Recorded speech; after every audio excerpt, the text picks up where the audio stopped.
waxaan leeyahay dhalinyarada reer Gurceel magaalo joog xumo looma baahna dhagiina fura waxaan la hadlayaa wasiirka cadaaladda social media adduunku ma ahan Gurceel kaliya waxaad u baahan tihiin in wax la idin sheego haddii aan wax la idin sheegin oo la idin hadlin waa iska sii wadeeyaa sheekada jabiskan iyo iswalwalaaqan looma baahna walaa tamshi fil ardi marahan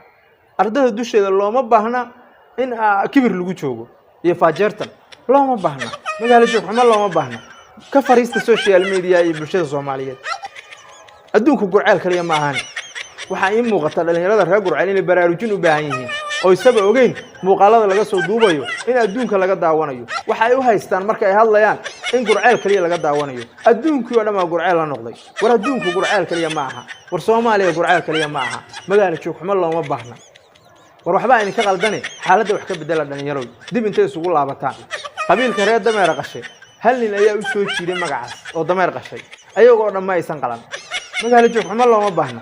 ka fariista social media iyo bulshada Soomaaliyeed